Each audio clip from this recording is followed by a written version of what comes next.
And it talks a lot about the restoration, you know, and also the Cinerama Dome, and the premieres and parties, which I tried to recreate as much as I could today, to have something that was like a premiere. A lot of that happened, which was, you know, the first of its kind in a sense. I mean, they had them, but this was lots of premieres for this one film, and fundraisers. Well, thank you all so much. We'll see you in the lobby with your book. So the first question I have is for James Curtis. Pretty simple, because his book is so amazing and it's robust, just like the movie in terms of length. When did you get the idea to write the book about the making of It's a Mad, Mad, Mad, Mad World, and how long did it take? I was 10 years old. It's a great answer. I saw the film for the first time on November 16th, 1963, at the Cinerama Dome here. And so I can say truthfully, I saw it entirely uncut. And it's the reason that we were there, well, let me put it this way. My father was convinced that it was not going to be a good movie, and he went under protest. And so it was a matinee performance, and it won him over very quickly. And I remember times during the showing where he couldn't catch his breath; he was laughing so hard. So that makes a big impression on a 10-year-old. So over the years, I've seen the film countless times. I always thought there should be a book on the making of this film, because it's got a singular story to it in terms of how it got made and when it got made. And I thought somebody else was going to do it. And so I waited a while and I thought about it. And finally I decided to take off and do it about 3.5 years ago, I guess. And I had done other books before then, and I'd had the good fortune to talk to people over that length of time, not about Mad World, but who worked on Mad World, and the subject always came up with one exception. And so I had tapes of about 13 participants, including Dorothy Provine and 2 of the 3 editors, etc. So I did very good. Marshall Schlom, the script supervisor.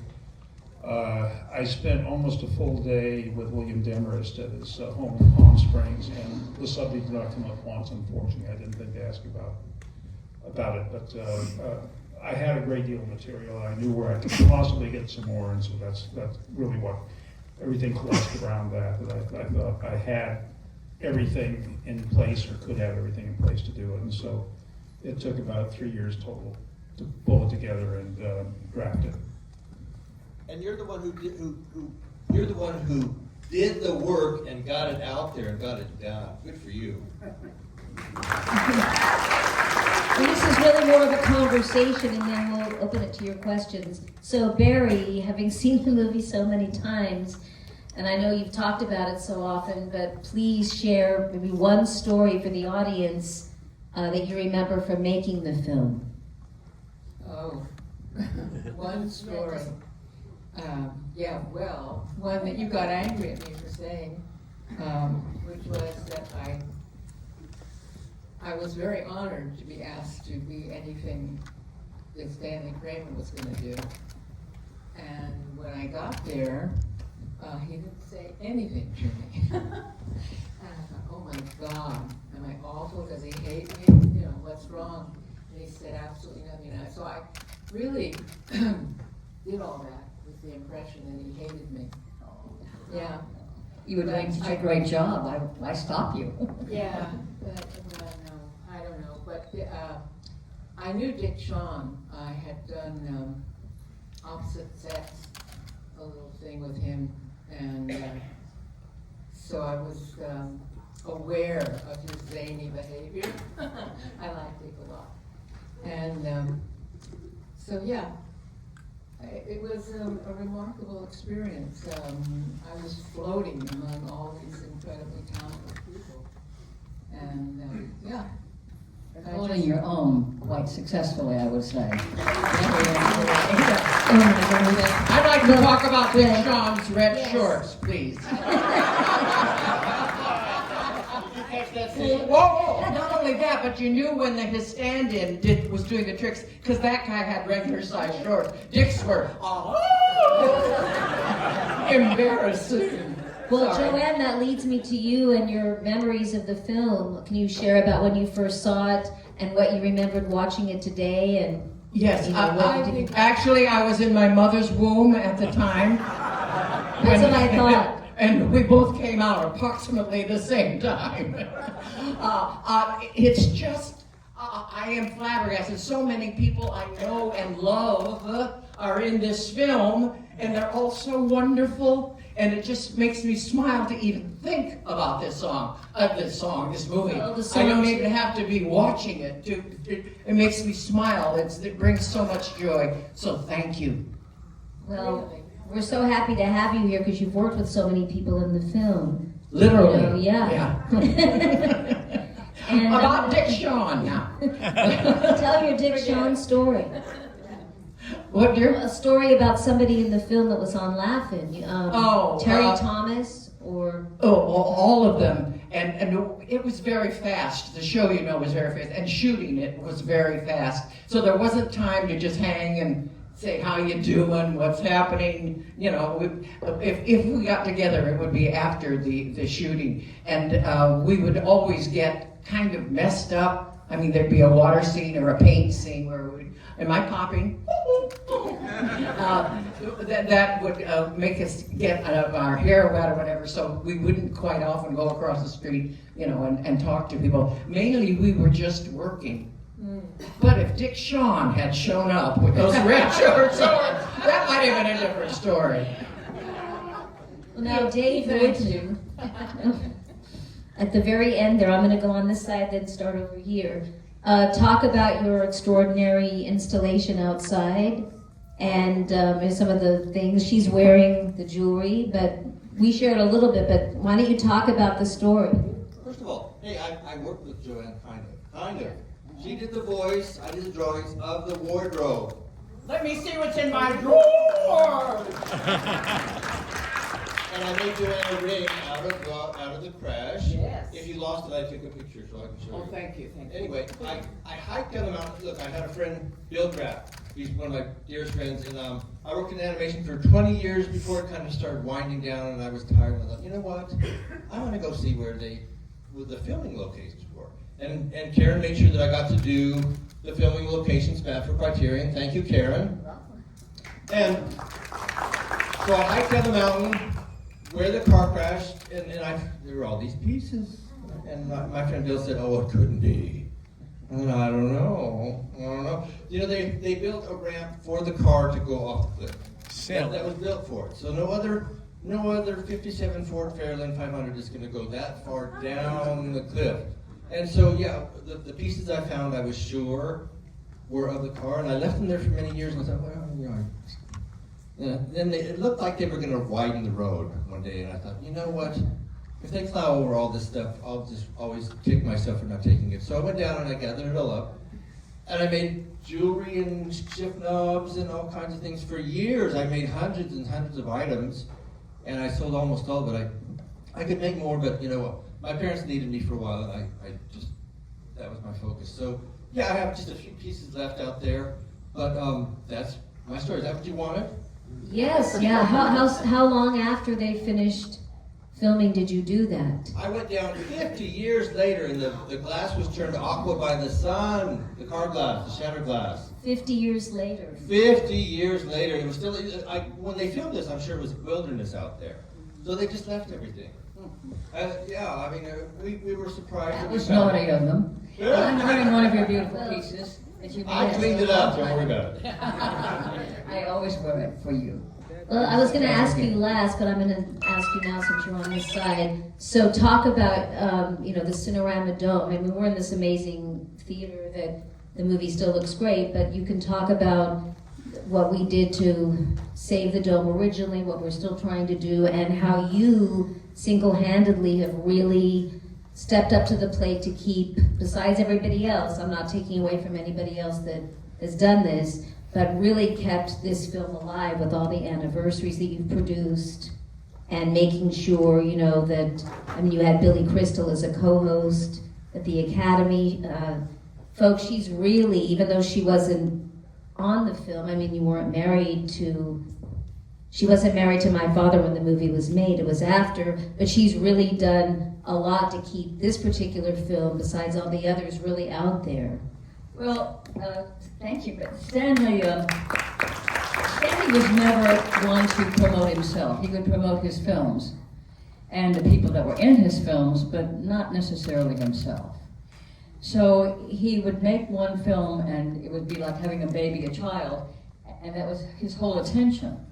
And then when it was done, he was on to the next child he was giving birth to. So he never wanted to be complimented. He never wanted to have his movies shown or anything like that. But when he passed away, I thought, okay, it's my turn now, and I'm not going to let this die.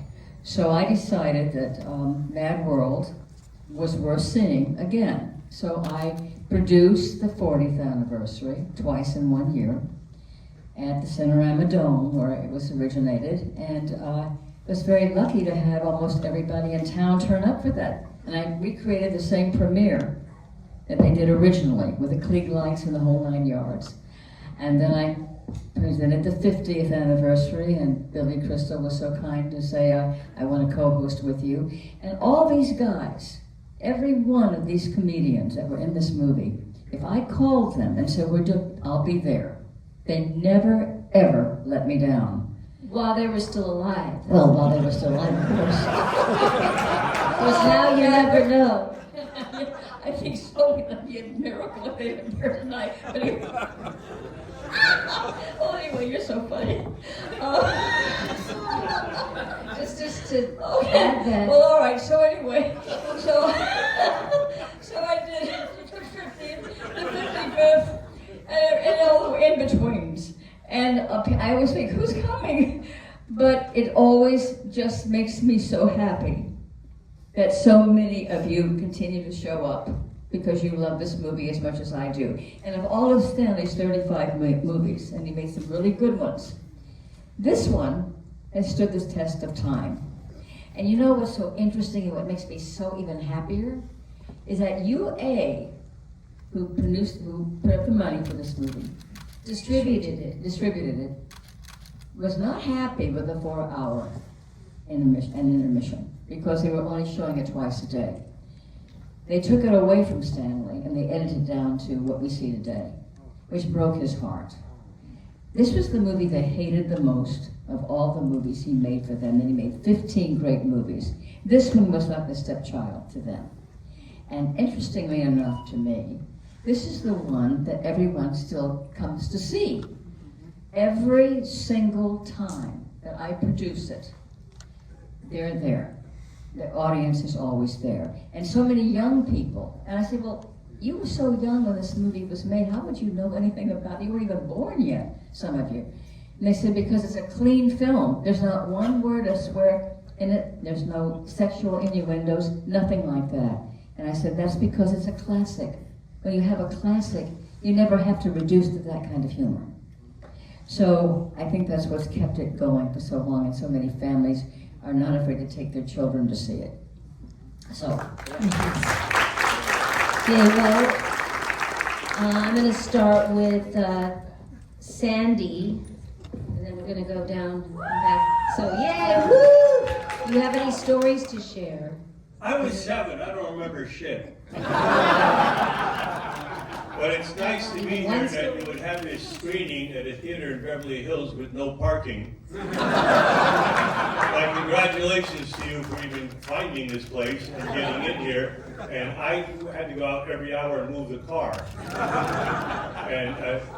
And right now I'd like to ask these two guys to go. Sorry you can't stay with us, but I know you only got an hour on the car. and you got to go. I was 7 when the movie came out. I remember it. I've seen it many times over the years. It's amazing, this technology with email and Instagram and all these things where people write to me or send me emails or clips from this movie and say, did you know your dad was in this movie? Like, I didn't know him. So that's amazing to me. But and I've got a friend here, Billy Reback, who's a TV writer and producer, and he said, what's it like watching your dad all these years later? And it's unbelievable. And this is Karen Knotts. This is Yes. Ron Knotts. I'm sure she feels the same way. It's just, at 7, I didn't know my dad that well. So to see him now and to watch him work and be a professional in this business and I'm 70 now and I get to critique this. And my whole family is here. My wife came to support me. Her father, one of America's great songwriters, Ron Miller, who lived for once in my life, touched me in the morning, if I could, yesterday, someday at Christmas. She's here. My son, Oliver Richmond, is here. He's on TikTok. He's got 350,000 followers. He's doing a song a day. My daughter's here, who's managing a band. And this is their grandfather, so to come here and introduce them in a big screen and let them come see his work. And she manages a band, and we brought the young band, and they're called Lost Over Love. Sing it for the first time, or? What? Yeah, are they singing it for the first time? They are. The band is singing Great. for the first time. So We definitely want your commentary afterwards. I don't have a story about the movie per se, and James, where you are, I'm sure you got incredible stuff, and I can't wait to read the book. But after the movie, my dad went to go do a movie in Budapest, Hungary, called, it was originally called Millie Goes to Budapest, and then it became The Golden Head. And he sent for us to come over and be with him. And Stanley thought it would be funny because Hungary at the time was communist. And so Stanley used to call my father with all those, nowadays you pick up you call him a cell phone, but you had to get through the operator, into the thing, into the hotel, and he would give him the baseball scores, and he'd go, buddy, Stanley, Dodgers 5, Giants 4, New York Mets 2, Atlanta Braves 1, and they thought this was code. I swear to you, on my life, they thought this was code. They changed our hotel room. They put bugs in the room to bug, and they're just audio beds. They bugged the car. My dad found the bugs in the car. He ripped it out. They took the car away from him and gave him another car with a bug in it. And Stanley used to call once a week to give him the baseball scores and screw up our rooms and the car and everything. So as funny as my dad was, Stanley was pretty funny too. You mentioned Karen, so I'm going to have ladies go first, and please tell the story that you told me about your dad in the movie. Okay, well, first of all, my dad was a great dad. He was like your dad. And whenever he had a movie come out, he would always take us kids to the premiere, the sneak premiere, and he would be cowering just nervously in the seat, wrestling around. But when he did this movie, this was such a thrill for him. He was fairly new. He probably just was fresh off the Andy Griffith Show, playing Barney Fife, when he got to work with all of these great comedians who he always put everybody above himself, it seemed like. He never really gave himself credit for the talent that he had. But I remember he was very, when Stanley Kramer offered him the part, originally it came through his agent, which was Abby Greshler at the time, and he was terrified to work with so many great comedians. And so he didn't really give the okay to accept the role, and just kept dawdling around and waiting around. Finally he got a call from Stanley Kramer saying, Don, this is Stanley Kramer. I understand you don't want to be in my movie. Well, that set him straight. Of course I want to be in your movie. So he was just amazingly modest like that. So there was a couple other things that I wanted to mention too. One of them was that he had another scene with Phil Silvers, which was cut out of the movie. We don't know why. But my dad had a relationship with Phil Silvers going all the way back to the 1950s and the live television days in New York, along with Buddy Hackett and Red Fox, Phil Silvers and Jerry Stiller and Milton Berle. They all hung out in these coffee shops in New York. One of them was called Cromwell's Drugstore. And for a nickel, you could make a phone call to your agent and get a cup of coffee. So it was this great hub of acting activity, you know, in New York. And that's where he met all of these great comedians. And then they later, along, you know, your dad and all these guys, they all got together and they stayed together. They stayed in touch when they moved out to Los Angeles. And there was a comedian, Don Adams was, right, and his father, his father, you'll talk more about that, right? Yeah. Well, anyway, so they got together, and when they were in LA, Tom Poston was also a part of that group. So they formed this group called Yarmy's Army, and so that's how they stayed in touch. All of these New York guys and these comedians that you saw in the film, they stayed in touch in Los Angeles, and they would perform periodically with these Yarmy's Army shows. So I thought that was really neat that they stayed together all the way from the 1950s in New York coffee house days, all the way through to the end of their careers, pretty much. So this movie is really just really solidifies for me how close these comedians were. Yeah, that still happens now, I believe. They stay close, comedians today. So Josh, and thank you so much for the books, for the giveaway. I know there's some very lucky people that got that. Yes. Talk about your mom, and wasn't she amazing in the movie? Yes. If you have a story to share. Yeah, well, as you said, you have your kids here. My daughter's right here. She got to see her grandma, which is really cool. Big screen. So the one thing that really sort of my mom impressed me about this film was that her first husband was Ernie Kovacs, who passed away in January of '62, and she obviously went through a really, really dark time. And the only thing that got her out of that really deep depression was getting cast in this movie, because she said, I was with every amazing comedian in the world, how could I not, laugh and have a great time? And it really pulled her out of a terrible funk. She also told me a great story. They shot a lot of this in Palm Springs, and it was like 104, 105, it was really super hot. But all the actors stayed at the same place. So she has all these photographs she took on a Minox camera all throughout the film, throughout the filming of the movie. And the great thing about it was that she would tell me stories like, people would be in the pool and they'd be horsing around. Phil Silvers was always somewhere else, completely covered up, listening to a transistor radio Mets game or Yankees game, because he was betting on everything. And he didn't care about anything that was going on in front of him. He just wanted to know what the score was because he wanted to know if he was going to win or lose. So. In reading the book, which you're all going to get a chance to do, they filmed a lot of it in July. So like around this time, so you can imagine, besides in August, but yeah, July, and it was so hot. So just today, it's very warm outside. It made me think of that. This is perfect. So Jeffrey Mark knows a lot, but because you wrote the book about Ethel Merman.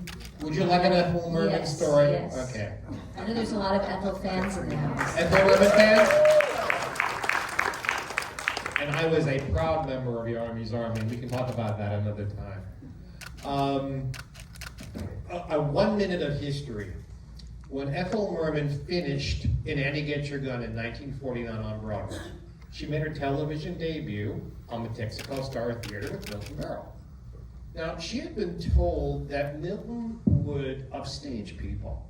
Literally, that's your book and my mask. It's okay, folks. He would literally grab someone by the shoulder and move them upstage so that all the focus would be on him, which is okay unless you're Ethel Merman. They were going to do a sketch about a couple at the turn of the 20th century getting their first automobile. And they had these costumes for being outdoors driving an automobile. Merman put little push pins about yay big, very thin, sticking up out of the costume at the shoulder. And Milton went to move her, and you could see him going, ouch. Well, ego and ego, they loved each other. They had been lovers at one point. But this is now in front of an audience. Nothing goes back. They spent 5 minutes on live television of staging each other. He poked her in the eyes with from the Three Stooges, like he did in the film. Until finally she shoves him and yells at him, "It's over!" So they have this friendly rivalry. Now they come to make this film. So he decided to complain to Mr. Kramer that Ethel kept a spare pair of those beads in that bag, so that if they broke, she'd have another pair to put on, they wouldn't hold up production. He claimed that she gave him a concussion, clapping him on the head, and he showed this awful lump on his head. Well, Merman found out that he'd always had that lump on his head. So, in between shots, so that everybody on this film is like over 40 practically when they're making it, except maybe for Buddy. To keep them cool, they have these huge refrigerated almost trucks. Am I right, sir? I'm asking the author who is the expert. One truck. One truck. And they're keeping cool. And Merman found out that Milton was going into LA for dental work. And she pulled Phil Silvers aside and said, "Well, Phil, I don't care about that. I'm just glad I'm not going to Dr. Goldsmith. Dr. Goldsmith caused so much. He caused a friend of mine to have a stroke." And this is the doctor that Milton's going to. And you have to know, Milton was the biggest neurotic about his health. It was under 85 degrees. He wore a coat and a sweater. Heaven forfend he catches a chill. So this is her way of getting back at him, was to put the fear of God into him about this dentist he's going to. And they just kept doing this back, and they loved each other. They honestly loved each other, but their egos couldn't allow the other one to get one foot up. That's the Ethel Merman story. Thank you. I know we have to get to the book signing, but I know you all have questions. So what do you think? Should we just do 4? Since the 4s and the, okay. Right there. What was the budget for the film? Big. 9 million. Well, about 9 million was the cost. The cost, the budget was a little under 6 million. He went 60% over budget. In those days, that was a lot too. Yeah, wow. I understand there's a favored nations agreement among the talent. Everybody understand there was a favored nations agreement among the talent all make the same dollar amount. And we're all conscious of the fact that inflation has changed these numbers over the years, but does anyone know what that number was? Jim would know. Well, Gail? that's not necessarily true. The top liners made 150,000 apiece. Mickey Rooney is paid 100,000. There are numbers for the other ones, but Ethel Merman and Sid Caesar and well, the cost for Sid Caesar was, I got this thing as you talk. The cost for Sid Caesar was affected by the fact that he was supposed to go into rehearsals for a Broadway show called Little League, and they had to be off the producers in order to push that back so that he could do the film. And they had to release him by Labor Day of 1962. So that's why when they started filming with the A Company, it was Dinkler's basement, because they had to get a lot of that stuff out of the way quickly. Thank you. And wait for the microphones. Oh, I've got a nice loud voice. Okay, shout. Who were some of the comedians who were almost cast in the leads? Well, a lot of them that they thought of initially had television commitments, or were going into television commitments at the end for fall of 1962, and so they couldn't give him 15 weeks because that's when they were preparing for the fall season. So that ruled out Lucille Ball, Jackie Gleason, who else? Red Skelton, etc. They had TV commitments, and so the people that they ended up, they had a lot of trouble casting the 2 women. Edie Adams, I think, was probably Lynn Stallmaster's idea initially, and She was cast exactly 1 month after the funeral for Kovacs. It's not true that they were supposed to play that couple together. So anybody who had a fall commitment to a series couldn't do it. Jack Benny was offered the part of Culpepper. That was Bill Rose's idea, and Stanley Kramer, in terms of casting, was willing to follow Rose out the window on some of these, and Jack Benny couldn't do it. He had a CBS series, and like everybody else, he said he wanted to be in it. He did the cameo, and was glad to be in it, but he couldn't play that part. Thank you. Well, maybe we'll do 5. Right there? I guess to Karen and anybody else who knows, it's 2 parts. The first part is there a 4-hour original Stanley's cut? Is that out there anywhere? And the second question is, can you mention one scene that might have been cut out? Oh, there was a lot of scenes that were cut out, actually.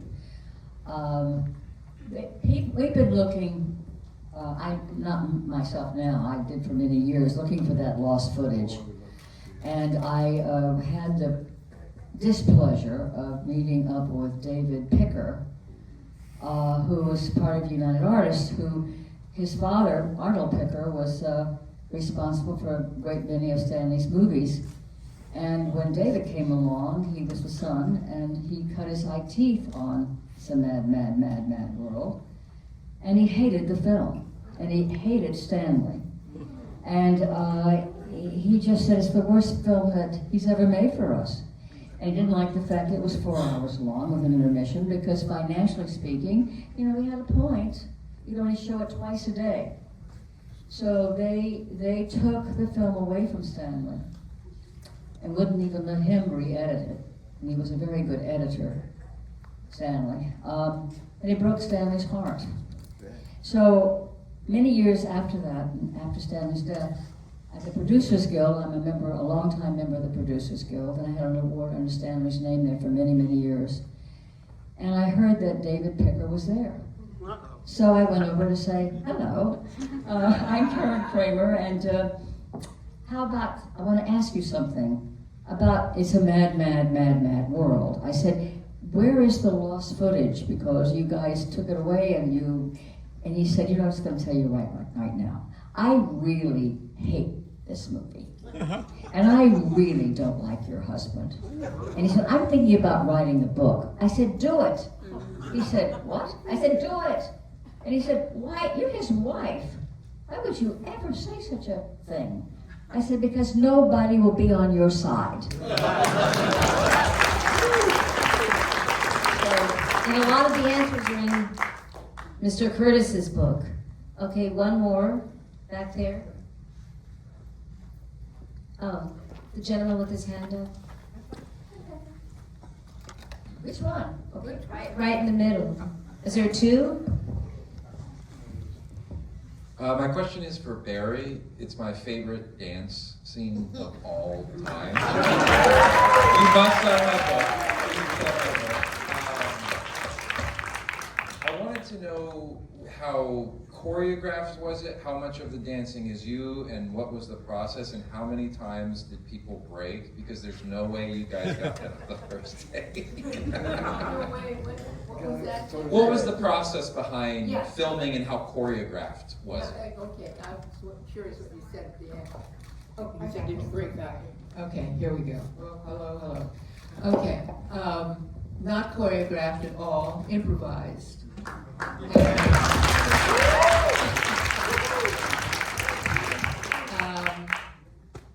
What's the say? And he asked me if you guys ever broke up with it, would you laugh?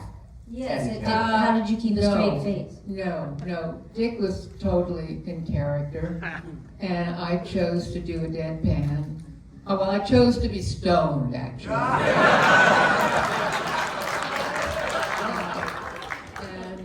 So no, we didn't break up at all. I don't remember more than 1, maybe 2 takes. It was like live. It was done. And there was a lot of stuff cut that we did. But that's okay. I mean, you know, whatever. I'm glad to be there. But yeah, did you have? What did you say at the very end? Do you remember? Oh, just if like the crew broke. Oh, because you guys were just so funny. The crew. Yeah, if the crew was well, I having can to tell you a turn their good crew faces. story. Oh God, do I dare? Yeah. Yeah. Okay. All right. When I got this call, I was in Sweden. I pick up the phone and Stanley Kramer wants to talk to you, you know, that kind of thing. And could you be on a plane tomorrow? So I said to my fella, I guess I'm on a plane tomorrow. And so anyway, it was all done very quickly. I talked to Mr. Kramer, he sent me to wardrobe. Nothing was custom made. I found it was a burlesque costume, but at fringe I figured it would move. If I didn't, it would, right? So it was done very quickly, and then we, within a few days, went on location for the shooting. And I was about 10 pounds up on my normal weight because the food in Europe is really, the cheese is good and the butter is really special and all that stuff. So when I was in wardrobe, oh God, okay. I figured I'll pad my boobs because then you won't see that I got the ripple in the tummy and it'll all sort of balance out. It didn't show. You look You won't fantastic. show because, you look know. fantastic. Anyway, so here's the story. When we're shooting, we go for rehearsal the first time, and I hear the crew saying, you know, they're somewhere, they go, check the knockers. I think it's in James's book. I had this impulse to just flip them out and say, yeah. So that's a crew story.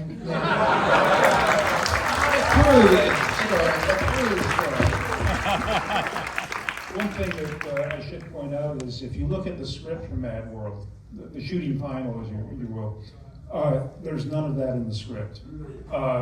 Dick Shawn's character speaks very little, and there's none of the lingo that he invested the character with. So there's no suggestion of dancing even. So all of this was improvised by those two. Really. Stanley did not make you direct you. You're so brilliant. You guys, and it's one of the most popular segments of this film. I think you'll all agree. It's very memorable, and you're just terrific in it. And you look great. Before we wrap up, does anyone have one last story, comment? I just wanted to say one thing because Barry was, nice enough to tell us that she patted the boobs. My father also patted his boobs. Do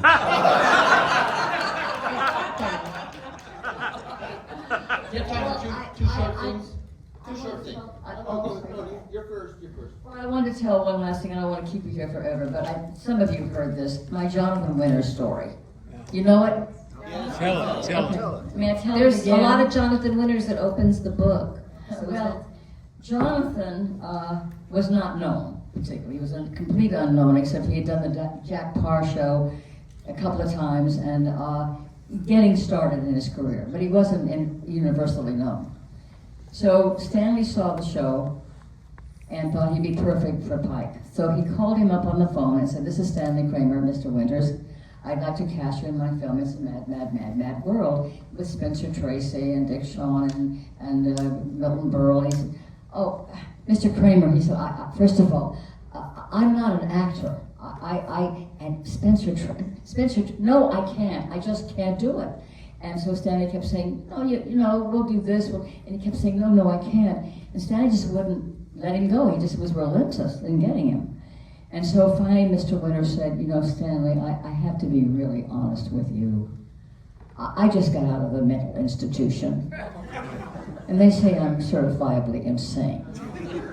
And Stanley said, "Mr. Winters, every actor I've ever worked with is certifiably insane. I think you'll do just fine." And so he did, my dear, and so he did. And went on to do great things. And that's in the book, the story. Thank you for that. I love that story. I tell it every time I get a chance. I just love it. Thank you.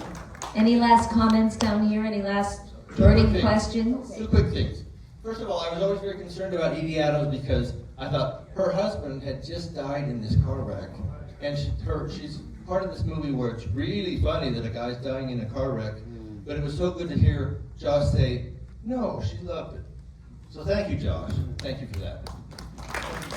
One more thing. You're next. On that, why was her skirt slit all the way up to her panty line? Why not? That's right. Why not? If you watch this film again, real quick. Look at the scene where they're in the hardware store. Edie did not like that her skirt was slit so far up. She produced her own little safety pin to keep the skirt together, and Stanley didn't like it. So it's there, it's not there, it's there, it's not there. But she was aware of that too. Yeah, and she covered it with her purse sometimes. When she's getting on the airplane, her leg slips and you hear it tear. It was worth looking at. Oh, I missed that part. I used to be able to write to William Rose's daughter, and she told me that she got a postcard from her father when he was filming in Palm Springs. He wrote to her, "It's 120 in the shade, and the only shade is Buddy Hackett." And this is actually going to be in Palm Springs November 1st at the newly restored Palm Springs Plaza Theater, like a week before the movie actually premiered on the 7th at the Cinerama Dome. But because today was sold out, such a big success, it's coming back again this coming Saturday at 1:30. So tell all your friends, those that didn't make it, that were supposed to be here, that went out of town for 4th of July. And so the theater said, and isn't this a beautiful theater? They did a fantastic Perfect job. place. And so, you know, I love it. And so we're doing it again on Saturday. But I want to say one last thing. I know you're closing because this is your deal, not mine. But I just want to say, get that book.